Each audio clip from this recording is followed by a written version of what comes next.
ஒரு பெரிய காட்டில் ஒரு சிங்கமும் ஒரு புலியும் வாழ்ந்து வந்தன. சிங்கம் தைரியத்தில் பெருமை கொண்டது. நான் தான் காட்டின் ராஜா என்று கர்ஜித்தது. புலி அமைதியாக இருந்தது. அமைதியான அறிவுதான் உண்மையான பலம் என்று நினைத்தது. ஒரு நாள் காட்டில் பெரிய தீ விபத்து ஏற்பட்டது. மரங்கள் எரிந்தன, விலங்குகள் அலறின. சிங்கம் கர்ஜித்து எல்லாரையும் பயமுறுத்தியது. ஆனால் பயம் மட்டும் வழிகாட்டவில்லை. புலி வேகமாக ஓடி பாதுகாப்பான பாதையை கண்டுபிடித்தது. அப்போது புலி சொன்னது, நீங்கள் முன்னால் நின்று எல்லாருக்கும் தைரியம் கொடுங்கள். சிங்கம் விலங்குகளை கூட்டியது. புலி பாதுகாப்பான வழியை வழிநடத்தியது. அனைத்து விலங்குகளும் பாதுகாப்பாக வெளியேறின. தீ அடங்கிய பின் சிங்கம் பணிவுடன் சொன்னது, இன்று நான் ஒரு பாடம் கற்றேன்.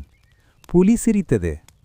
தைரியமும் அறிவும் சேரும்போது உண்மையான தலைமை உருவாகிறது. நீதி: தலைமை என்பது ஆட்சி அல்ல, பொறுப்பு.